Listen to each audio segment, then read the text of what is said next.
And we're back. It's a toy kind of mood. Episode 44. We say that on purpose. It's episode Mag 44. And we have a conversation, a very special, exclusive conversation with Mark Vuncannon of Gridiron Studios. What's going on, Mark?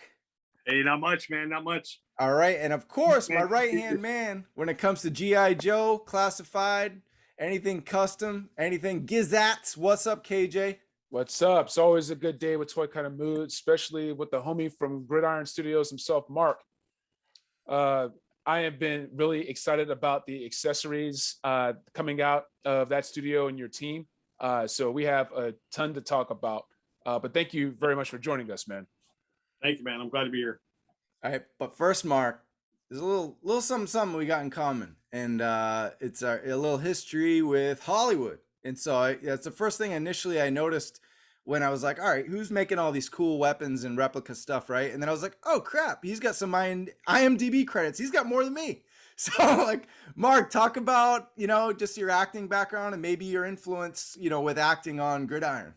Yeah, man. It kind of goes back about 20 years. I started doing some stand-up comedy in Arizona, and I decided to make the plunge, man. Got over to LA and started acting. And man, it's just a huge bug, man. As soon as you get it, it just never stopped, man. I co-starred on Criminal Minds, did a bunch of cool projects along the way, man. Always a gangster thug, killer, or I'm getting killed, man. I'm never like a wholesome guy ever. I don't know what the deal is.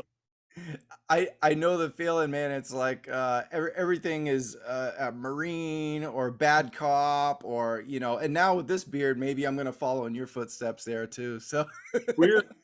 They never made me shave this. It's weird. I've had it my whole life. You're so lucky. I hate shaving. I generally got paid to shave. That was my occupation. I just hate it. You have a background in industrial design, and then you said your sons are actively in that same bracket too. So you want to talk about the work that you got with your family and how that evolved also with Gridiron Studios? Absolutely. So yeah, my background was in industrial design. I studied at Arizona State University, and I have my oldest son is also getting his master's in industrial design. Nice. Wow. So kind of after 20 years, 25 years, he's now taken really the charge of the technology. And I'm taking about 25 years of toy manufacturing. We started manufacturing dioramas and supporting companies like 21st Century Toys way back in the 90s, 2000s. And that was really kind of the big intro to me for like molding and casting and painting and all that. Mm-hmm. And we started making buildings and about 500 different diorama products it was my company called Builderama. And some of your viewers might remember, man, we did a bunch of 118 stuff.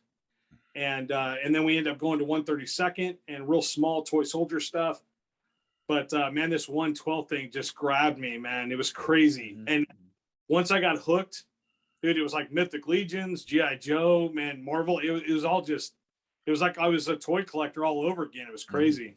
Yeah, it's kind of like we're almost in the same boat. And people who've watched a Toy Kind of Move previous is like, I kind of hopped back in just in the, in the pandemic, in the quarantine. What else am I going to do besides play video games and watch repeats of cartoons and stuff? So, it's kind of with the classified line kind of coming out around ironically in the same time, kind of hit on February. And the New York Toy Con and everything, and then kind of just falling right into the quarantine. Kind of, what do we do? Run to Target. We got nothing else. So it kind of worked out. And your stuff has really given us another jolt, another energy. Because I mean, granted, with the shipping container problem now, everything's kind of on delay, and then also just it's kind of the fifth brand, sadly, with Hasbro. So we're kind of waiting. Like, I think I talked to you about this last night. There's 5 Power Ranger fan first whatevers and 2 G.I. Joe's 1. It's really Power Rangers? Like, really? I mean, come on. So yeah, it's kind of disheartening. But your props and is giving us props, man. It was like, it's giving us some photography time and giving us a lot of work. So we really appreciate that. But one thing I want to ask though is your inspiration for all this now, is it acting, or is it real world stuff, real world military, is it pop culture, is it figures, what is it? I think, man, when I go back, I I try to, I'm such a Joe guy, man. I mean, I collect a lot of stuff, but man, Joe's to me is kind of my heart, right? And when I, going all the way back, man, when I was a kid, man, accessories, man, I was freaking, dude, accessories were everything to me. Like I could name exactly the gun, equipment, bag, backpack. It didn't matter. It's almost like the figure didn't matter to me. It was the accessories. And that carried on as I went to school and I got out and I was going to take a plunge into the toy world. It was all about diorama materials, drums, crates, ammo boxes. So my whole career has really been based on this kind of line. And so when I kind of decided to start the shop with my sons, we looked at it and I was like, man, there's a big void in here as collectors. And we all know how, I hate to say it, but how bad the guns were that were coming out with these awesome figures. Oh wait, hold on a second. We got the Nerfs. Anybody want this bag of Nerfs for a couple bucks? I'll give them. I'm still gonna. Right? Yeah, I got you. Yeah, well, that was the thing, man. It's like for us, it's always been about. I'm always inspired by the reality of, the guns, the tech, all that stuff. And man, the Joes, man, always have this cool little fantasy element. But man, it still comes back down to if you think about Joe's coming from that Vietnam era, that was really our angle was, man, I need to bring that retro feel back to the 80s Joe's, which was all the outcropping of Vietnam. It was all about Alice packs, frames. If you guys have all noticed, all of our mission sets are based on that Alice pack frame. That frame was like the coolest thing when I was a kid, man. I loved that frame. And I know now it gets all technical and, there's probably some lighter ways to do it. But that frame allowed you to put gear everywhere and strap knives to it and guns and all that stuff. So that's kind of where we took it. And we started with the weapons because as we were producing the weapons, the way in which we produce, we do everything from an engineered standpoint. We don't really do it from a casting standpoint since we use 3D printing. Yeah, exactly. Our stuff is really coming from, we design everything from scratch. We're not using any existing files. So everything is designed. My son Quade runs all the design through SolidWorks. And we produce these just, really realistic looking weapons, but they're designed for action figures. Instead of designing the real gun and try to make it work to an action figure, we do all those little things like adding some weight to the trigger guards, shortening stocks. So that way, when you have especially on something like this, right? When you have like this UMP that we just came out with, that UMP needs to have a shorter stock. So that way there's no soft tissue with that figure. So when he goes to load up and position up on his stock, that stock can't be pushing him way out. It needs to be tight. So we just kind of took some, putting it all together and getting that kind of weapon, Absolutely. KJ, go ahead, take over for a second. Yeah, I mean, that's explains a lot with your action figure first mentality, because it's like it fits like a glove with the rest of these figurines. So when you have figures like, say, the Commando Snake Eyes that came out, or the Heavy Artillery Roadblock, where we see the Joe team with Lenny Panzica and Corey Cantalupe, they're starting to put more realistic weapons with their Joes. Does that change the trajectory of what you and your sons are doing at Gridiron? Or you're like, okay, the more the merrier. Let's see if they can do this. Dude, the whole thing with us, man, is I think you kind of mentioned it with the whole issue with, shipping and the cargo containers and all that stuff. We have a very interesting angle in that we can produce everything right here in the States. And we can produce really high level of detail that can only be done with 3D printing. So I know people kind of will have issues with a 3D printed resin part, but there's a lot of engineering resins out there. And if you dig deep enough, which we've done all the research, the parts we have are the strongest thing we can come up with on the market that has a little bit of flexibility. But man, as far as like realistic weapons, man, we have all the intent of running a catalog that's going to be nonstop. I mean, we have a goal to put out 100 products in the next 3 months. Yeah. So it's going to be a library, really. No, that's music to my ears. Like, I love that stuff. I couldn't find any of that back in 2020 with the initial release of that classified series. They're taking a lot of their inspiration from basically what was laying around, like the Nerf molds that became weapons for the troopers, or the Operation Blackout game they had. So, Yeah.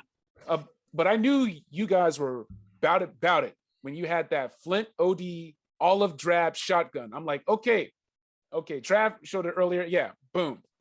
So it's like it's made for those collectors who had the original figurines and are trying to redo them. We know that there's probably some stuff planned for Spirit, or you probably got some stuff planned for Bazooka. Like we got a sneak peek with the Cobra Grenadier set already, and it's beautiful, man.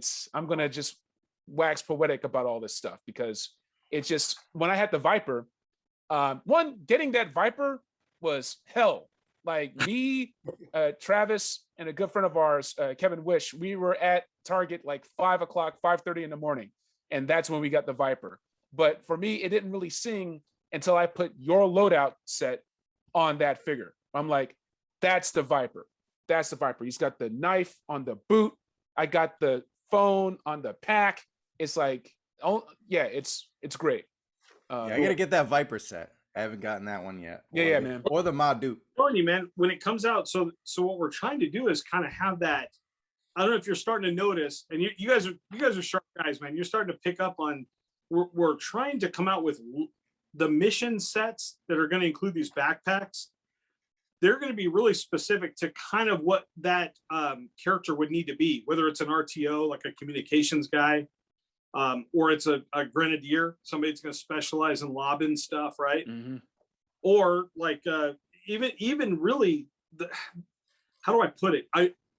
We're coming out with something. It's already been done, but we needed to give it a little bit of space. Like everybody's, we've heard it around the corner about this, right? This was kind of like where we knew we needed to make this happen. As a fan, we needed to make this happen just for us. So when we got the Roadblock set, or the Heavy Weapons Ma Deuce set, that we put it on this because this was kind of the roadblock that everybody was like, we were all kind of questioning, right? But man, I tell you, it's an unbelievable amount of feedback on how many guys have gone back in to buy this set now. Mm-hmm. and buy that figure. And the funny part is we have a Roadblock authentic retro set coming. It's not that. So, and it's how do I put it, man? It's got the tripod. Yeah. So that should say everything, right? Okay. And that is coming. Now, some people will, complain about colors and all this, but we have that set is going to be fully released in authentic Roadblock colors. And the match is beautiful, man. It's that kind of stuff that I know that, Hasbro, I'm hoping we kick their game up. That's our goal. Well, I wanted to say this. I think thanks to your weapons is that, man, and thanks, right, KJ, to the Cobra Island restock, because now people are going to go crazy on the Vipers, especially the infantry troopers are a little easier to get. And then some of the Cobra Island troopers, the restock Pulse had. Now you have a reason to get more. If you were only like, I'm cool with 2, you're going to get 4 now. You might get 6 because you got all the gridiron weapons to work with that you want to show off. Yeah, I have a dozen Cobra infantry, and they're all going to be decked out with gridiron stuff, man. I will say, I'm excited for you guys because I want you guys to have that mentality because, man, what we're trying to do is with the communication set, like the Cobra communication set and the Cobra Grenadier set, we're trying to get both teams their side. But man, and I've loaded up on these Cobra soldiers as well, man, because this is the army I always wanted, right? And we're really designing squads, so you can see it kind of happening, right? The Vipers is the same way. We've kind of designed so that Viper loadout set that you see, that can be used for anybody. But just to give you an idea of where it comes from for me and really us designing here, is that Viper loadout set is a commander set. Yep. Do you have it with you in hand? Do you have the Viper And I loadouts? don't. I wish I did. I took a ton of pictures. I put them on the gram. I'll hand them up to Bobby so he can splice them in. Well, I'm saying, does Mark have it right there in front of him? Oh. Yeah, give me 1 second. I'll bring it right back. All right, cool. Yeah, what's cool about that loadout in particular is like the details. Like you have the silver 45 sidearm. You have the knife that's in the special red holster that you can only get with the set. And yeah, you can buy the rifles and the handguns piecemeal. But if you buy the sets, you're saving a good deal of money. Like you have the shotgun set, shotties. You have the AR set, the AK set. So it's a really great deal. Like this set. Oh yeah. All right, there it is. Now you can see it. Here's how the figure lays out. Oh, okay, great. Mm-hmm. Oh, so man. it was that nickel plated stainless 45, right? And of course, you have the classic Viper Gray rifle there as well. Oh, go ahead, Travis. No, I was just gonna say, what a difference, right? What a difference. Can we get another restock? Well, it's all like looking at this set, right? With the communication for the Cobra set. Yeah. It was like, for me, it was like, this seemed natural to me. Like when we needed to do, we want to do things like throw a fun new gun into the mission pack, so it seems a little more interesting. And plus it gets us a chance to create another library piece. Because most of the guns that are in the mission sets will come out individually also. I wanted to let everybody know that, because we get a lot of questions about, for example, the GI radio set, right, has that 9mm AR, right? And of course we all see hit and run, don't we? Oh yeah. With that 9mm. So we've had a lot of people ask, am I gonna be able to get that gun for my hit and run custom? And that gun will be offered probably, I think it's coming out at the end of this week by itself. Oh, wow. Okay, great. All right.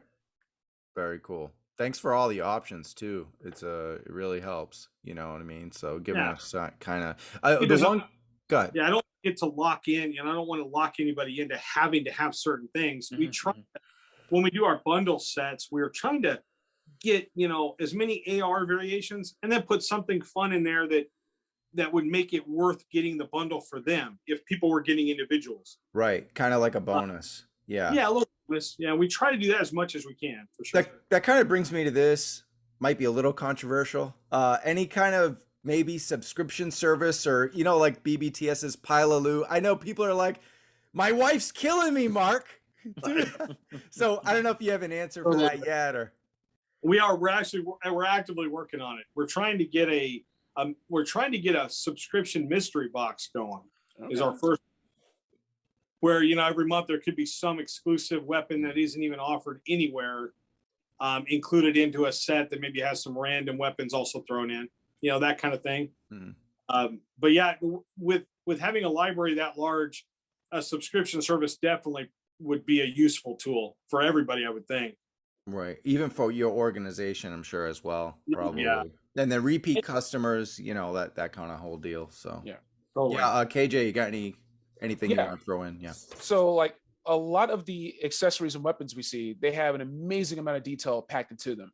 So what kind of calculations, what kind of conversations do you and your team have? Like, like when an AK already has the stock pre-folded, so you don't have to bother with an actual folding stock that could cost 3 times as much. Exactly. Right. So, or you have the shotguns with the forend that are static, but it doesn't matter because they just look dope, like the Persuader or the combat shotgun. Right. So like a sliding pump would just triple the cost, basically. So like, where do you strike the difference?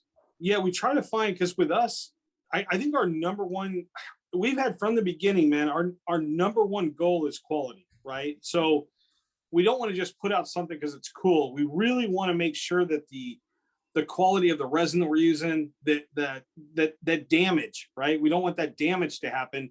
Now we all know in a world of 3D printing, you're going to have certain models that are going to have issues, right? So you have to really limit those small points of break, or where there'd be some like a hinge on a folding. So for us, we thought, hey, a good solution would just be, let's offer a folding version versus, and maybe the fully extended version. Yeah. Mm-hmm. And it seems to work out. I mean, I see guys getting both versions. So, we've had good feedback from it. Yeah, I got the I got the gold AK, the Thug model for my Pimp Daddy Destro, and then of course I had to get a black folded AK as well. So it's like you get one, I got to get the other. It's like dominoes that fall. And we talked. That's my favorite. That particular gun's awesome, man. That was a good one. And it also goes to show with your experience with dioramas or even some of the cosplay items that you and your son Quaid had done, that you can see like the weathering detail, the double tape mag on the rifles and whatnot. So that level of presentation with just a 12-inch, a 1/12 scale gun, the weathering, right, and that kind of thing. That's a fine amount of detail. And then, but the price point is still $12-13. Like I've seen guns like that go for $20 or $25 on eBay.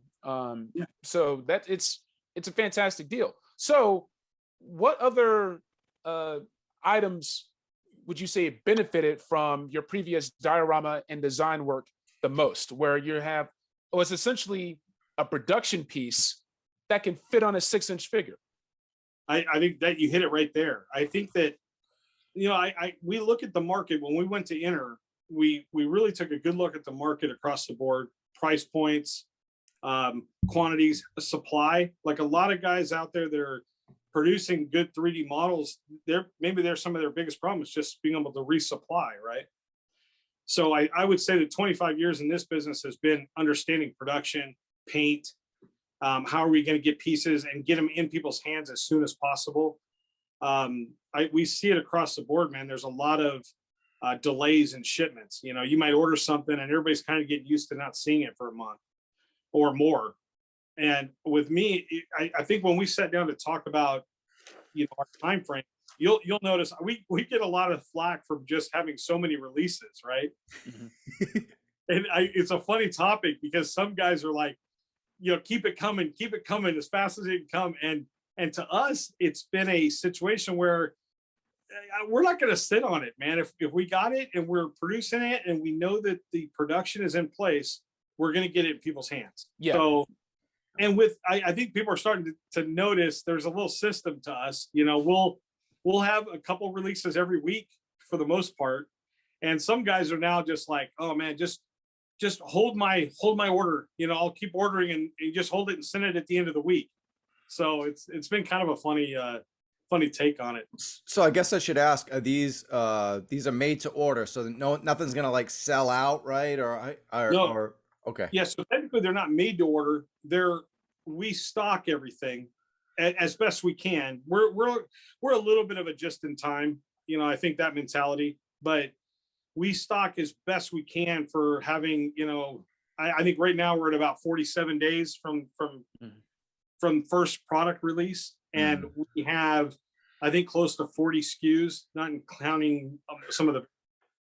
So our whole, I think, to answer your other question about how production and how that really evolved into the different products was, I think that was our main deal, is kind of understanding how that would play out, And so when we come out with something, when Quaid goes to start modeling up on SolidWorks, we already have an intent of where that part belongs in the bigger scheme of things. But with all these weapons, to me, like the 45, like that's a vital, I would say that's a vital accessory. For me, it was. But how it's just one little piece of a bigger set.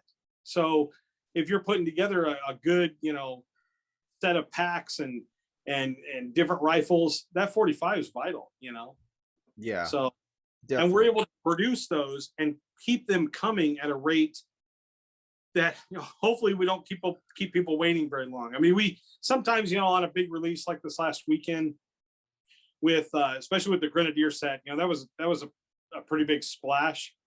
And we were shipping orders yesterday. So, I'd say that's maybe a big benefit that we have in years of experience, probably.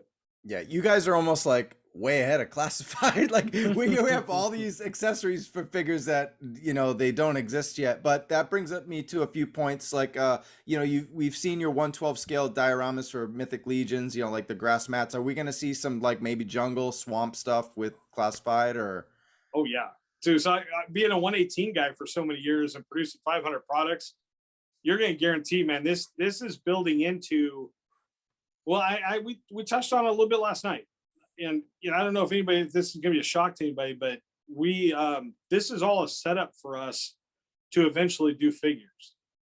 So that's the end game for us. See, I'm good at keeping secrets. So you are good. Yeah, your secret's safe with us, man. Totally. I think it's one of those things where, if you get the right mindset to the accessories, and for me, it was if we can prove out that accessories can be produced this way at this level of detail and at this speed, and we can take this to a upper end manufacturing process, mm-hmm. I think we would have I think we would finally be able to put out a product we'd be proud of as an action figure. Nice. That's awesome. So that's kind of the plan.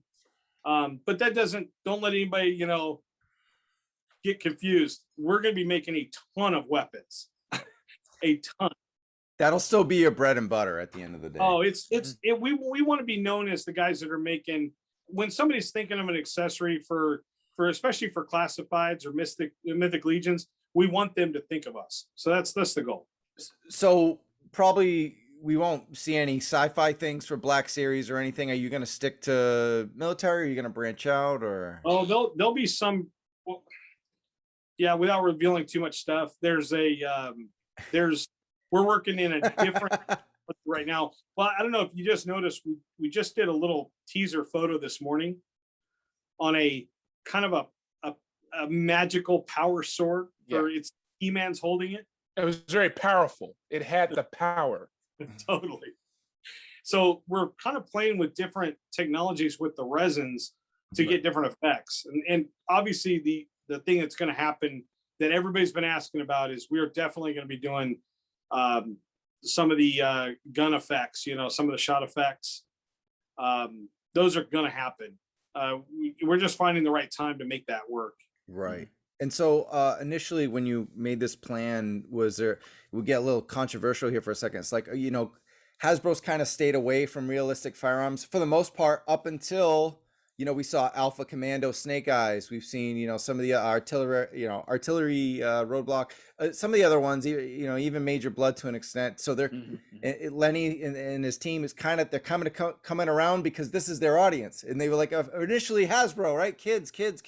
And then they're like, yeah, there's really no kids, maybe son and daughter of military people, but other than that it's an adult line. So I think they're starting to come around. But why do you think maybe they avoided using realistic firearms? Or I think that's the climate of today, right? That's society in general. You can safely say we're not afraid of using them at all. So there won't be any, we won't be containing ourselves at all in that. Yeah, this isn't going to shift your trajectory or anything like that. Not at all. Yeah. Okay, great. That's awesome. KJ, you got anything? Yeah, I remember when I was a kid, I had a Mag-10 machine cap gun that would load caps into it, right? So I think a lot of changed. I still remember when Columbine happened. I remember when Sandy Hook happened. And the thing is, you have the culture around guns had changed. I'm coming from a military family. I grew up reading issues of Guns and Ammo. So I look at it differently than say most people do out in Los Angeles, out in the West, right? Where I was like, no, I understand that there's a degree of responsibility that goes with that stuff. And even if I had kids myself or just young cousins or whatnot, if I let them play with those toys with say Avengers that have those firearms, right? Like the Winter Soldier or that kind of thing. There's a context to understand, like, this is pretend, this is playtime, right? It's like, but if I were to take someone out to the range, that's a whole other thing where you had to explain to them the degree of responsibility that would take. Or you go hunting. I used to go hunting with my dad and my uncles, right? So it's context. Keep the gun pointed down at the ground, like that kind of thing, right? So we're from Arizona. I mean, it's Arizona. For us, this is a way of life. You're born with a gun in your hand. You know, it's just what works here. Yeah, one thing I do want to add is I think you touched on it earlier is that GI Joe, the figures when we were kids had more realistic weapons. Yeah. Also, there's some people making comments, you know, because I'm showing off all your stuff, and they're like, "Well, I don't the cartoon," but this GI Joe comics are just as important to the lore and the legacy as well as the toys. Everything, you know, with Avengers and Marvel, it's like, oh, the movies. No, there's like 100 years of comics. Like same thing with GI Joe. We got, you know, Larry Hama's lore and like some of the older stuff. So that there was always a point of realism, right? So let's not pretend that GI Joe always had space weapons and lasers. Like that's not how it always was. It was on the cartoon because we were 7, 8 years old watching it. Well, I think for me it goes back to '82, man. For some of us that remember that time, walking into, I mean, I vividly remember walking in and seeing that line on the shelf for the first time. I was in a grocery store, and we all kind of have that similar story where we looked at all the figures, and then we had to make that choice of one, maybe two if you're lucky.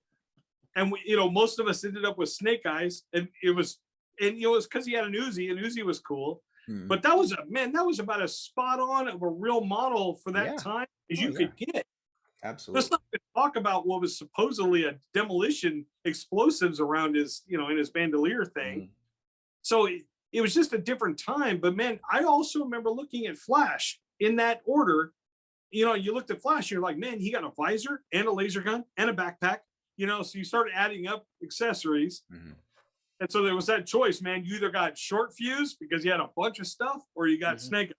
So I'm glad you brought up short fuse. I didn't want to bring up short fuse because I didn't know if you had anything planned, and I'll just leave it at that. It's like they can Google short fuse if they want to. I'll just leave it at that. Just know we got you covered. Thank you. Awesome. Take a look at that. That awesome AK, the banana clip, baby. Shot us. Hey, I want to tell you some of my favorites, right? So how about this? Is a grenade launcher, huh? It's pretty great. Did you get the Grenadier set yet? No, I haven't. I haven't gotten any of the stuff you poured on in the last week yet, because I was gone in Boston, so I would kind of didn't. Well, the funny part is, I guess this is a good time as any. Now's the time. So that new gun that's in that set. So that is a modified version of that gun you just held up with the AR-15 grenade launcher. Yep. So so this is that AK grenade launcher. We modified, shortened the barrel, shortened the stock, made it a folding stock, and so that gun that's in there, we put this pretty sweet rack of grenades along the top. Oh, man. I've never seen it done before. And we looked at all the research material, and it's not out there, but man, we were like, man, you need to have some grenades on it. Shotgun, right? But see, that's the beauty. You're doing some fantasy yourself, right? Exactly. Heavily inspired by realism. There's nothing, we don't lock into anything. I mean, we try to get models to be as close as they can to a realistic weapon, but man, if we want to do something cool to it, we'll do it, That's what they did at Hasbro. Yeah, exactly. But speaking of that gray, which you probably noticed that Viper gray on there, which is obviously going to go. Okay. Yeah. Okay. That's our Viper Grenadier set. Oh man. I wish Dave's story was here, because he got me my third Viper, and now I know what I'm going to do with that Viper. So thank you, Dave. Speaking of Dave, shout out to Dave's story. Mark, our friend Dave Story, member of Toy Kind of Mood, he said I don't know if he was exaggerating or not. He said he spent $700, $700 on Gridiron weapons. So we've definitely seen it's all going to a good home, man. It's all going to. I can see that. So this is the reveal that I wanted to kind of show you guys. Exclusive. So this is the Viper Grenadier set. So he'll come with that same. We put a separate grenade piece that you can put on his leg or anywhere He comes with that rifle, and obviously the pack, man. That's removable grenades, and then he'll have what I don't have sitting here is he's going to have a gray RPG launcher. So we want to make the Viper really stand out, like they had their own kind of code to this. Yeah. I know we all kind of had that question when we were kids, like, why was that gun gray? But I want to embrace it, man, that was kind of their calling code. That was a little calling card for them. Like that was their color scheme. Oh, that's so we're taking it upon ourselves to kind of, gray holster, right? Mm-hmm. So you kind of answered my next question, where like you guys are really taking the lead with your own aesthetic. You're not really following or responding to what Hasbro has done or is doing with Classified. Like this is the Gridiron aesthetic for what these figures in all these different lines are. That's right. In my toy world, right? In my toy universe, this is how I see it happening. So, I hope that other people like that and they see that same thing. And we're getting great feedback. But that's where the inspiration's coming from. Is when I look at that Viper figure, I need a squad. As hard as they are to get, I need a squad that's going to have some of that stuff. Yeah. Making each one of them kind of an individual. Like, man, think about it like this. When we were collecting like the old Joes, like it was a special thing when the Vipers came out, because that felt like, oh man, that's a different kind of soldier for Cobra. And then what happened? We started seeing the Tele Viper kind of, we already seen that, but the Techno Vipers, all of a sudden there was a bunch of different Vipers that had specialties, right? We kind of want to have where the Vipers themselves had within their ranks their own specialties. So there would be a Grenadier Viper. There wouldn't just be a Cobra Grenadier. You would want that kind of heavy weapon support within a Viper squad. Subclasses, if you will, right? Exactly. So, yeah, that's so cool. So that they're all kind of their own. They're almost creating their own characters within that squad. Yeah. Beautiful. And with a line as long as Real American Hero was, like the different sub teams, Tiger Force, Night Force, all that good stuff. Like you're definitely doing like your own spin on it, and it is beautiful to see, man. It really is, because it gets our gears turning about, okay, what else can we do? Like, let me set aside these four, right? These two have goggles, so they get the AK snipers. These are my Cobra snipers. Then these are my Viper Grenadiers. This is great. I feel like I should be eating candy right now. Like that's how dope this is. We all are. I got a selfish question before we take the tour, right? We're gonna take a tour of Gridiron Studios, but selfish question. At the end of the day, G.I. Joe, a lot of people love the ninjas. So because I got a couple customs to show. That's why it's selfish, because it's like, all right, this is my 10 seconds, right? So any ninja weapons in the plan, size, katanas, I'm going to show you. It depends on if he's working on it right now. We have some interesting stuff coming. There's I don't know if you took a look at our Mythic Legions set. Like, we sell a set of Mythic Legions weapons, edged weapons. We're selling them through our site, and as well as the Legion shop, which is kind of their a specific shop for Mythic Legions. But we love those edged weapons, man. So you can count on for sure. I can confirm right now, an Asian weapon set, a martial arts set. Yes. That's definitely in the works. Because this bad boy's gonna need it. I got myself a classic Storm Shadow finally, thanks to articulated icons. The whoosh. Look at that great tattoo work. Thank you, Kate. Thank you, K-Wish, for hooking me up with the eBay tats and making it look very cool. And then also, we got a classic Snake Eyes. Right? Beautiful. I'm gonna say it. I love Henry Golding's Snake Eyes. I'm a big fan of the movie. A lot of people hate it, whatever, but I'm okay having both. They actually are fighting each other in my display. You can never have enough Snake Eyes. Thank you, Larry Hama. But yeah, that's the OG. Oh yeah. And shout out again to K-Wish. That's Katie from Shang-Chi. Great movie, but man, she makes a better Jinx. So yeah, I love it. Good job, K-Wish. So that's my ninja spotlight of the week. But let's take a tour, Mark. Let's see Gridiron Sure. Studios. All right, let me get you set up here. All right, very cool. And I have to say, I did end up getting that one-handed sword for my what if Captain Carter. When she grabs the sword, she's gonna have a gridiron sword, baby. Yeah, it's gonna be dope. So you got the little sheath and everything, right? Yeah, the sheath is great. It's double-sided mounting material. It's thicker than tape, which is great. So once you put it on, it stays on. So that's going straight on to Captain Carter. It's gonna be great.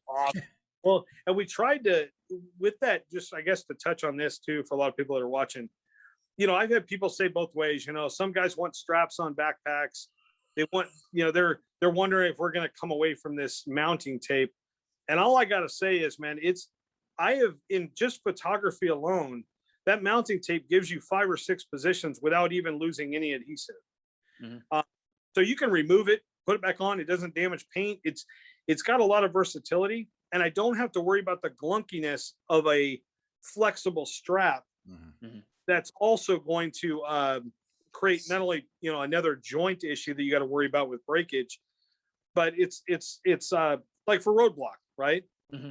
He already comes with straps, so when you have straps on him, like on the retro roadblock, yeah, you'd be throwing backpack straps on top of straps. So to me, it just doesn't work. So for now, we're sticking with the tape until we can find some other innovation. That's where we're at. So. All right. Cool. All right, let me see. So first of all, let me see if I can flip you around here. Okay. So this is our studio room. So we have kind of this is where we shoot a lot of our product shots. Mm-hmm. Nice. That kind of thing. But we also have, this is kind of a little bit of a, I don't know, for us, it's it's kind of, for me, I need to see where it all came from, right? Inspiration, kind of. Yeah. A trip back to memory lane. Yeah, and I think for me, this is kind of a little bit of a memorial, right? Of kind of why we even do any of this, Right. Love it. And I think in the weapons and accessories side of this, man, this is also it just depends on where we're finding inspiration to actually make something, So that's studio room.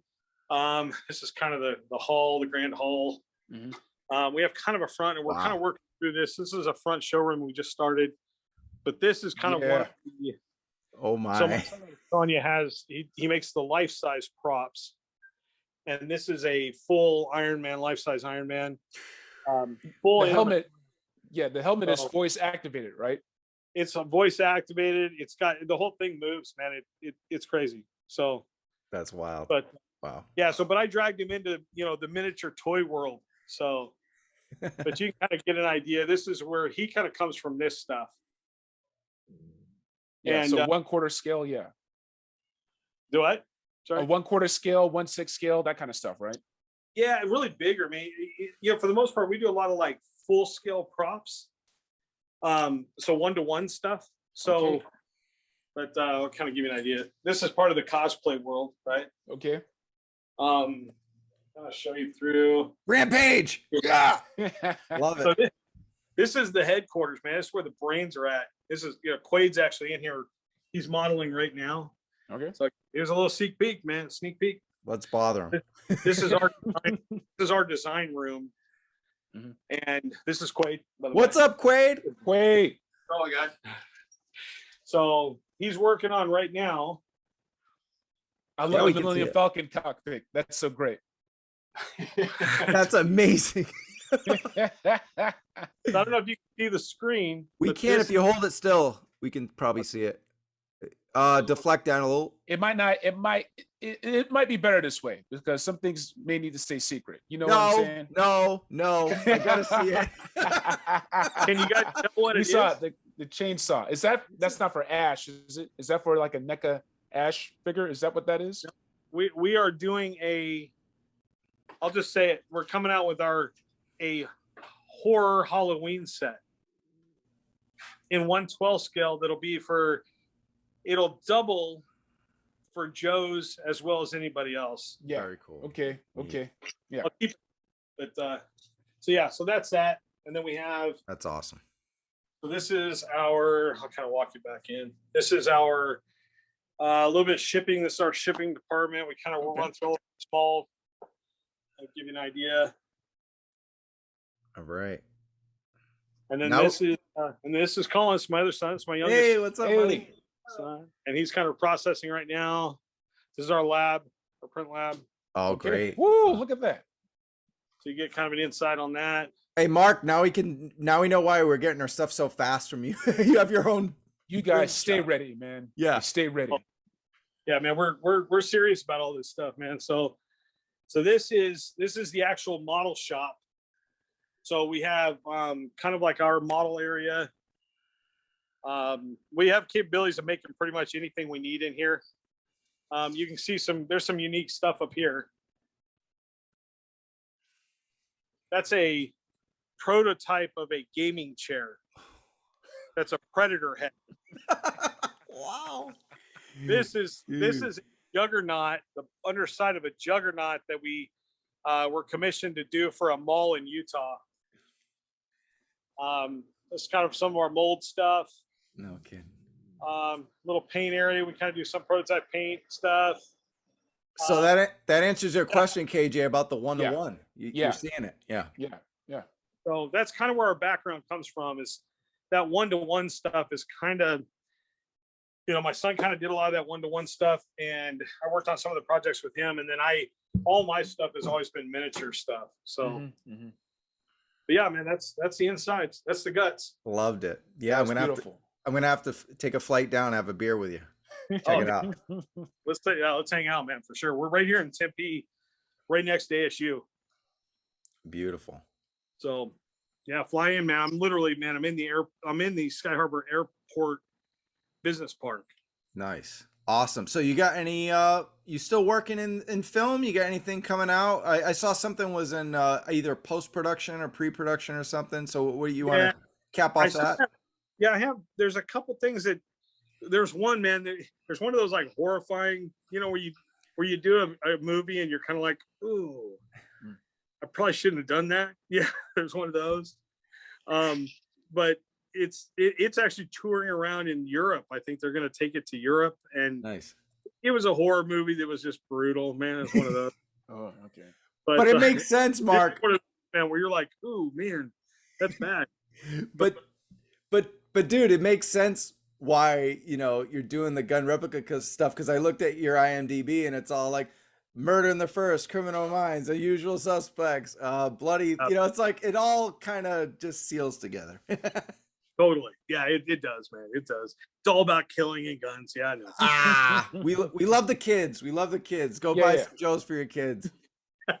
Totally, man. Mark, it's been a blast, dude. Thank you so much. This was a sweet deal. I'm very flattered that you took the time out to show us the studio and everything else and some exclusives. It's a lot of fun, man.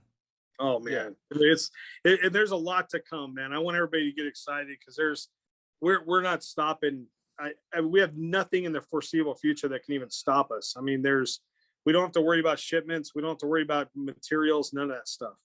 So hopefully we can produce some stuff when people need it, Defying the odds, especially right now during, this time that we got. So any last words, KJ, before we fly out of here?